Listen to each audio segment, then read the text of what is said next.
दो यमराज के दूत दिखाई पड़े। अरे बोले हम तुम्हें लेने नहीं आए, तुम क्यों घबरा रहे हो? वहां एक व्यक्ति आ रहा है, उसे लेके जाएंगे हम, और वो किसान उतरेगा उस तन को बांधने के लिए। कुछ क्षण बाद ही एक बैलगाड़ी आती हुई दिखाई पड़ी। उसकी बेचारे की सांस में सांस रुक गई। अरे तो उसने पूछा मैं बोल सकता हूँ? बोले तू बोलेगा तो तुझे भी ले जाएंगे संग। लेकिन यमराज के दूत रोने लगे, बोले मर तो गया लेकिन वो तुलसी के बिरवे पे जाके गिर गया।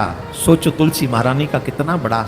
आपसे मेरा एक निवेदन है, माथे से तिलक एक भी दिन मत हटाओ, आपको नरक जाने से बच जाओगे। जो दिन निकल रहे हैं आपके जीवन के, ये वापस आने वाले नहीं है। महाराज प्लीज तुलसी के महत्व के बारे में बताइए। तुलसी का महत्व सुनो, क्या है, कितना बड़ा है। एक बार एक किसान खेत पे जा रहा था, तो खेत पे जब जा रहा था तो अचानक से उसे दो यमराज के दूत दिखाई पड़े। वो डर गया, वो समझ गया ये यमराज के दूत है, वो डर गया और उसको लगा ये मुझे ही लेने आए। ओ भैया हमको क्षमा कर दो, बच्चे छोटे छोटे छोटे बहुत छोटे बच्चे हैं। अरे बोले हम तुम्हें लेने नहीं आए, तुम क्यों घबरा रहे हो? बोले हमको तो लगा हम ही को लेने आए। बोले नहीं नहीं तुम्हारा समय नहीं हुआ अभी, और किसी को लेने आए। तो इसका बेचारे के सांस में सांस आई, दम में दम आया। बोले अच्छा अच्छा अच्छा, पर तुम आए क्यों हो? बोले इसी रास्ते में अभी हम जहां खड़े हैं वहां एक व्यक्ति आ रहा है, उसे लेके जाएंगे हम। एक व्यक्ति आ रहा है, तुम्हें कैसे पता? बोले सुनो तुम्हें पूरी घटना बताते, हमारे संग रहना, बोलना मत, हम बताते क्या होगा। बोले क्या होगा? 3 चीजें फिक्स हैं, मौत की, टाइम, प्लेस, कहां मरेंगे, स्थान, और रीजन, कारण। तो उन्होंने यमराज के दूतों ने बताया, बोले सुनो यहां एक व्यक्ति आएगा बैलगाड़ी में, और यहां एक बैल का तन टूट जाएगा। महाराज बैल का तन क्या होता है? बैल के पेट पे होके रस्सी जाती है, एक उसे तन कहते हैं हमारे यहाँ। वो ऐसे, और वो दोनों जो गाड़ी के वो होते हैं उसमें बांधते हैं उसे। बोले यहाँ बैल का तन टूट जाएगा और वो किसान उतरेगा उस तन को बांधने के लिए, और जब तन को बांधने के लिए जाएगा तो बैल को गुस्सा आ जाएगा और उस पर प्रहार करेगा, उसके सींग उसके पेट में चले जाएंगे, जिससे उसकी यहीं मृत्यु हो जाएगी, और फिर हम उसे लेकर जाएंगे।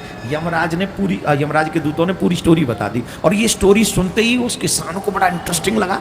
Is it possible? बोले मैं देख सकता हूं। बोले हाँ तुम्हारे आगे घटना घटे, बोलना मत, बस तुम बैठो, देखो। बैठ गया।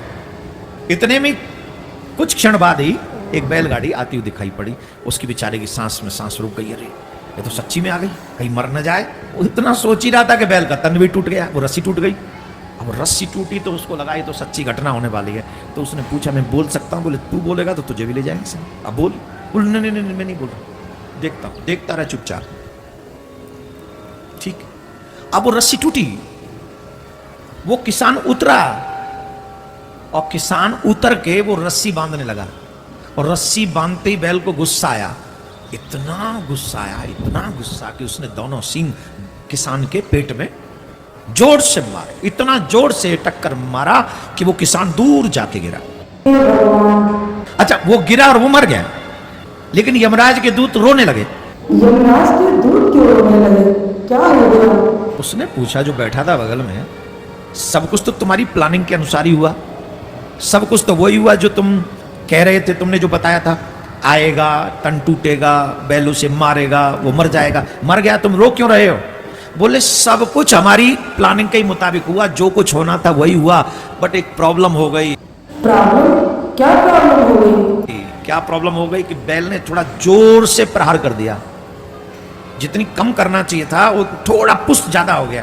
तो इसमें क्या, वो तो मरना था, मर गया। बोले मर तो गया लेकिन वो तुलसी के बिरवे पे जाके गिर गया। वो तुलसी के बिरवे पे जाके गिर गया, अब हम उसे छू नहीं सकते।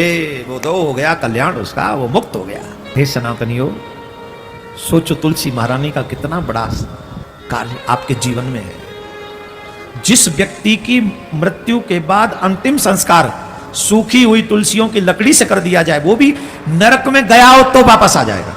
नरक में जाने के बाद भी वापस आ जाता है। जय हो तुलसी मैया की। इतना प्रभाव है तुलसी की लकड़ी का। और एक हम है कि सुबह शाम तुलसी को दीप जलाने में हमें शर्म आती। मैं आप सभी से, किस किस ने दीक्षा ले रखी है? मेरा कहना मानो, जिन्होंने गुरु दीक्षा ले रखी है वो भी, और जिन्होंने नहीं लिया उनके लिए दूसरी बात।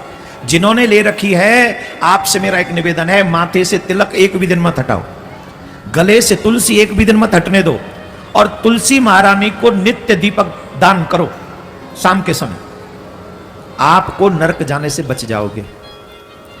जिन्होंने दीक्षा नहीं ली उनके लिए एक और बात बता दूं, फिर आगे कथा को बढ़ा देंगे। जिन्होंने दीक्षा नहीं ले रखी, आप अपने जीवन के साथ खिलवाड़ कर रहे हो, अपने उद्देश्य के साथ खिलवाड़ कर रहे हो। जो दिन निकल रहे हैं आपके जीवन के, ये वापस आने वाले नहीं है। और हु हैज सीन टुमारो, कल कौन जाने के कब मर जाए, कौन मरेगा कल, किसी ने देखा है? जवाब दो। कोई कहता है मेरा बचपन है, कोई कहता है अभी मैं जवान हूं। अरे साहब, बचपन तो बहुत दूर की बात है, लोग तो घर में ही मर जाते हैं। मरने की कोई डेट फिक्स नहीं है, आयु फिक्स नहीं है, न जाने कब मर जाएं।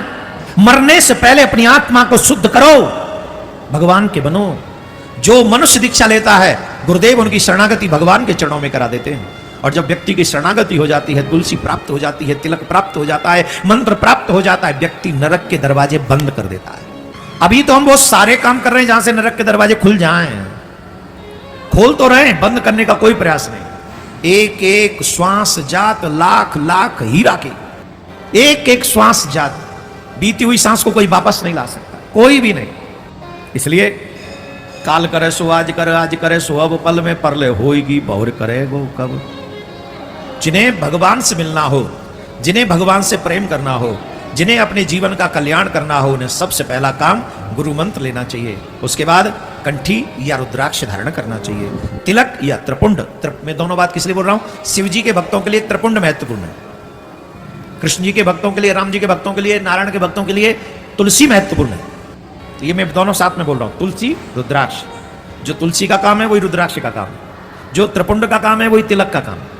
और भगवान का नाम तो दोनों ही महत्वपूर्ण है, दोनों ही लाभकारी है। इसलिए हमें भगवान का नाम गुरु मंत्र से ही प्राप्त हो, वही जाप ज्यादा करना चाहिए। तो इस बात का ध्यान रखें। यमराज ने कहा, धर्मराज ने, कि ऐसे ऐसे लोगों को तुम हमारे यहां नहीं लाओगे। तो यमराज के कहने पर वो बहुत सुंदर यमराज के दूतों को शिक्षा मिल गई।